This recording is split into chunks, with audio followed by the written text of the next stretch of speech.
नमस्कार मित्रांनो, स्वागत आहे आपला आमच्या या आजच्या व्हिडिओमध्ये. आजच्या व्हिडिओमध्ये आपण बघणार आहोत आपण कशाप्रमाणे नॉन क्रिमिलियर सर्टिफिकेटकरिता इन्कम सर्टिफिकेट आपण काढू शकता त्याच्याबद्दल. सर्वात अगोदर आपल्याला या महानलाईनच्या लिंकवरती त्याच्यानंतर आपल्याला इथं या लाईनला खाली खिचून इथं आपल्याला शोधायचं आहे महसूल विभागाअंतर्गत दिल्या जाणाऱ्या सेवा. इथं आपल्याला 2 ऑप्शन दिसणार. इथून आपल्याला हा वरच्यावाला ऑप्शन सिलेक्ट करायचा आहे आणि इथं त्या ऑप्शनमधून नॉन क्रिमिलियर प्रमाणपत्रासाठी उत्पन्नाचा दाखला याच्यावरती क्लिक करायचे आहे. त्याच्यानंतर आपल्यासमोर याप्रमाणे इंटरफेस येऊन जाणार. आपल्याला इथं खूप सारे डॉक्युमेंट्स दिले आहेत, पण आपल्याला इथं एवढे सारे डॉक्युमेंट्स लागत नाही. मी तुम्हाला लास्टमध्ये सांगणार की आपल्याला इथं कोणते कोणते डॉक्युमेंट्स लागणार. तर चला तर फॉर्म भरायला सुरू करू आपण. त्याच्यासाठी आपल्याला इथं पुढे सुरू करावरती क्लिक करायचं आणि नेक्स्ट पेजवरती यायचं आहे. नेक्स्ट पेजवरती आल्यानंतर आपल्यासमोर याप्रमाणे इंटरफेस येऊन जाणार. इथं आपल्याला सर्वात अगोदर आपण ज्यांची इन्कम काढत आहोत त्यांचे डिटेल्स द्यायचे आहे. सर्वात अगोदर अर्जदाराच्या तपशीलमध्ये त्यांचं संबोधन सिलेक्ट करायचे आहे. जसे की कुमार, कुमारी, श्री, श्रीमती यांच्यामधून आपण तुमच्या हिशोबाने कोणता पण इथं ऑप्शन घेऊ शकता. त्याच्यानंतर त्यांचं नाव इथं इंग्लिशमध्ये द्यायचं आहे. इंग्लिशमध्ये नाव दिल्यानंतर इथं त्यांचं नाव मराठीमध्ये द्यायचं आहे. हा मराठीमध्ये नाव त्यांच्या इथं ॲटोमॅटिकली येऊन जाणार. अगर नाही आला तर आपल्याला इथं टाईप करायचं आहे. मराठीमध्ये नाव दिल्यानंतर खाली त्यांच्या वडिलांचे नाव द्यायचे आहे.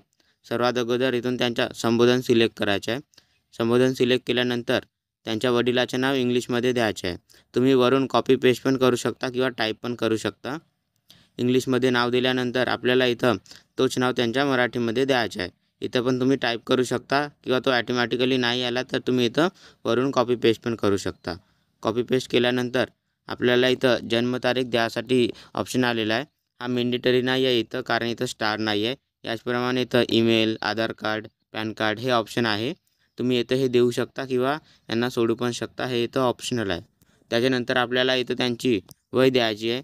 वय दिल्यानंतर इथं त्यांचा जेंडर सिलेक्ट करायचे आहे. जेंडरची सिलेक्ट केल्यानंतर इथून त्याचा व्यवसाय सिलेक्ट करायचा आहे. जे काम करत असतील तो व्यवसाय इथून सिलेक्ट करायचा आहे आणि इथं त्यांचा मोबाईल नंबर द्यायचा आहे. मोबाईल नंबर दिल्यानंतर आपल्याला इथं थोडासा खाली स्क्रोल करायचा आहे. नंतर त्यांच्या इथं अर्जदाराच्या निवासाचे तपशीलमध्ये त्यांचा ॲड्रेस द्यायचा आहे. सर्वात अगोदर आपल्याला इथं त्यांच्या पत्तामध्ये त्यांचा पत्ता द्यायचा आहे आणि इथं मग मार्ग, विभाग, इमारत हे ऑप्शन दिले आहे. आपण वाटत असेल तर हे ऑप्शन पण देऊ शकता. त्याच्यानंतर इथून आपल्याला इथं त्यांचा जिल्हा सिलेक्ट करायचा आहे. जिल्हा दिल्यानंतर इथून त्यांचा तालुका सिलेक्ट करायचा आहे. तालुका सिलेक्ट केल्यानंतर इथून गावामधून त्यांचा जो गाव आहे तो गाव सिलेक्ट करायचा आहे आणि इथं पिनकोड द्यायचा आहे. पिनकोड दिल्यानंतर आपल्याला थोडासा खाली स्क्रोल करायचा आहे आणि इथं लाभार्थ्याची तपशील म्हणजे हा इन्कम सर्टिफिकेट कोणासाठी आहे तो ऑप्शन इथून सिलेक्ट करायचा आहे. त्याच्यासाठी आपल्याला सदर व्यक्तीचे अर्जदाराशी नाते या ऑप्शनमधून आपल्याला 3 ऑप्शन दिलेले आहे की हे इन्कम सर्टिफिकेट कुणासाठी आहे बा म्हणून. इथं तुम्ही स्वतःचा ऑप्शन पण सिलेक्ट करू शकता किंवा मुलगी किंवा मुलगा यांच्यामधून आपण ज्याच्यासाठी इन्कम काढत असाल तो ऑप्शन इथून आपल्याला सिलेक्ट करायचा आहे. ऑप्शन सिलेक्ट केल्यानंतर आपल्याला इथं लाभार्थ्याचे संबोधनमधून आपण इथं मुलगा ऑप्शन सिलेक्ट केला म्हणून इथं आपल्याला एकतर कुमार, श्री हे ऑप्शनमधून एक ऑप्शन सिलेक्ट करावं लागेल. त्याच्यानंतर आपल्याला इथं लाभार्थ्याच्या नावामध्ये मुलाचे नाव द्यायचे आहे. नाव दिल्यानंतर इथं लाभार्थ्याचे वय म्हणजे त्यांची एज द्यायची आहे आणि इथं हे उत्पन्नाचे प्रमाणपत्र कशासाठी पाहिजेत आहे त्याचा कारण द्यायचं आहे. कारण दिल्यानंतर आपल्याला खाली त्यांच्या आईवडिलांची डिटेल्स द्यायची आहे.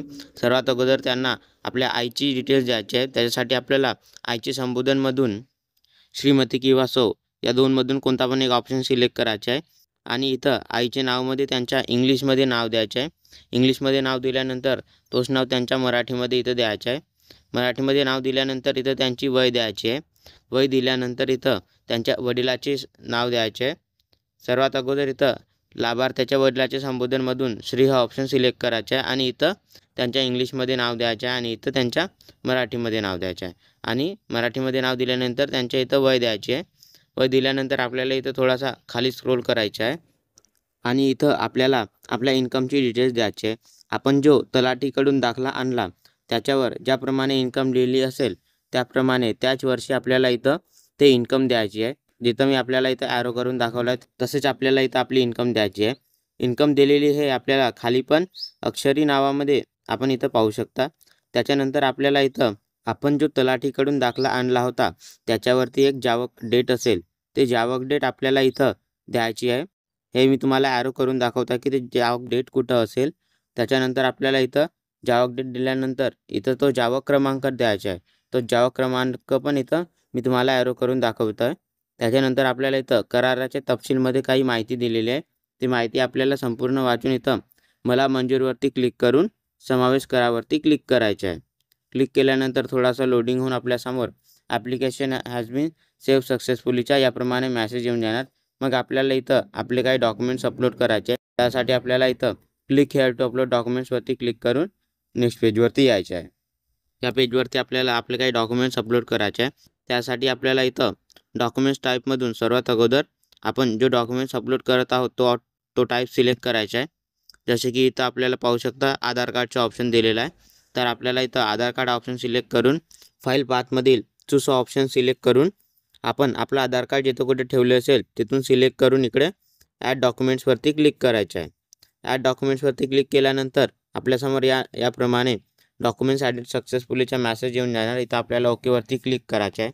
त्याच्यानंतर आपल्याला इथं आणखी डॉक्युमेंट टाईपमधून आपल्याला तलाठीचा अहवाल हा ऑप्शन सिलेक्ट करायचा आणि इथं चूज फाईलवरती क्लिक करून तलाठीचा अहवाल इथं ॲड करायचा आहे आणि इथं ॲड डॉक्युमेंट्सवरती क्लिक करून सक्सेसफुली इथं ॲड करून घ्यायचा आहे। त्याच्यानंतर आपल्याला इथं आणखी एक डॉक्युमेंट्स अपलोड करायचा आहे। तो आहे आपला डिक्लेरेशन फॉर्म म्हणजे स्वघोषणापत्र। तो सिलेक्ट केल्यानंतर आपल्याला इथं चूज फाईलमधून आपला डॉक्युमेंट्स सिलेक्ट करायचा आहे आणि इथं ॲड डॉक्युमेंट्सवरती क्लिक करून तो डॉक्युमेंट्स पण ॲड करून घ्यायचा आहे। ॲड केलेले डॉक्युमेंट्स आपण इथं खाली बघू शकता। आपण जर गलतीने कोणता दुसरा डॉक्युमेंट्स ॲड केला असेल तर आपण इथं त्यांना व्ह्यू करून इथं पाहू शकता आणि इथं डिलीट पण करू शकता। मित्रांनो, आपल्याला इथं या तिन्ही डॉक्युमेंटने आपली इन्कम सर्टिफिकेट काढायची आहे। या तिन्ही डॉक्युमेंटने आपण आपली इन्कम सर्टिफिकेट काढू शकता। त्याच्यानंतर आपल्याला इथं कंटिन्यूवर क्लिक करून नेक्स्ट पेजवरती यायचं आहे। इथं आपल्याला आपला फोटोग्राफ द्यायचा आहे।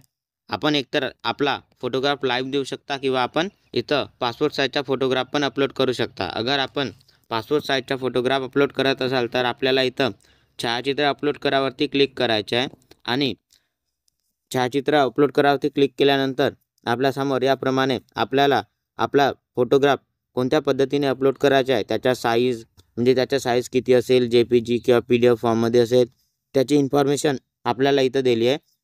त्याच्यानंतर आपल्याला इथं छायाचित्र जोडामधून हा चूज फाईलवरती क्लिक करून आपण आपला फोटोग्राफ जिथं कुठं ठेवला असेल तो सिलेक्ट करून इथं अपलोडवरती क्लिक करायचा आहे। आणि आपण जर आपला फोटोग्राफ लाईव्ह देत असाल तर आपल्याला इथं छायाचित्र घ्यावरती क्लिक करायचं आहे आणि ज्यांचा फोटो द्यायचा आहे त्यांना या लाईव्ह कॅमेऱ्याच्या समोर घेऊन यायचं आहे आणि इथं कॅप्चरवरती क्लिक करायचं आहे। कॅप्चर केलेली फोटो हे कॅप्चर पिक्चरमध्ये येऊन जाणार। त्याच्यानंतर आपल्याला इथं अपलोडवरती क्लिक करायचं आहे। मग याप्रमाणे आपली फोटोग्राफ अपलोड होऊन जाणार आणि इथं आपल्याला याप्रमाणे फोटोग्राफ अपलोडचा मेसेज येऊन जाणार। त्याच्यानंतर आपल्याला इथं पुढे सुरूवरती क्लिक करून नेक्स्ट पेजवरती यायचं आहे। या पेजमध्ये आपल्याला आपल्या पेमेंटचा टाईप सिलेक्ट करायचा आहे। यामध्ये आपल्याला 3 ऑप्शन दिलेला आहे, एक VLE अकाउंट, दुसरा आधार पे आणि तिसरा पेटीएम। आपण आपल्या हिशोबाने कोणता पण इथून ऑप्शन सिलेक्ट करू शकता आणि ऑप्शन सिलेक्ट केल्यानंतर इथं आपल्याला पे नाववरती क्लिक करायचं आहे। त्याच्यानंतर नेक्स्ट पेजवरती आपल्यासमोर याप्रमाणे इंटरफेस येऊन जाणार। इथं आपल्या सेवेची तपशील म्हणजे आपली काही इन्फॉर्मेशन येऊन जाणार आणि इथं आपल्याला किती पेमेंट करायचं आहे त्याची काही इन्फॉर्मेशन येऊन जाणार। मग आपल्याला खाली स्क्रोल करायचं आहे आणि इथं आपल्या VLE अकाउंटचा पासवर्ड द्यायचा आहे आणि इथं प्रदान निश्चितवरती क्लिक करून आपला पेमेंट करून घ्यायचा आहे। थोडासा लोडिंग होऊन इथं आपला पेमेंट सक्सेसफुली होऊन जाणार आणि इथं त्यांचा याप्रमाणे इंटरफेस येऊन जाणार। आपण इथं खाली स्क्रोल करून एकतर याची PDF काढू शकता आपण पेमेंट केलेल्या त्याची, नाहीतर इथं कंटिन्यूवरती क्लिक करून नेक्स्ट पेजवरती येऊ शकता। नेक्स्ट पेजवरती हा आपल्या फॉर्मची टोकन आलेली आहे। एकतर आपण याला प्रिंट करू शकता किंवा आपल्या मोबाईल या लॅपटॉप किंवा PCमध्ये सेव्ह करून पण ठेवू शकता। तर मित्रांनो, अशा प्रकारे आपण आपल्या नॉन क्रिमिलियर प्रमाणपत्रासाठी आपली इन्कम सर्टिफिकेटसाठी ऑनलाईन फॉर्म भरू शकता। जर तुम्हाला हा व्हिडिओ चांगला वाटला असेल तर व्हिडिओला लाईक आणि चॅनलला सबस्क्राईब करायला विसरू नका अशाच प्रकारच्या नवनवीन व्हिडिओ पाहण्यासाठी।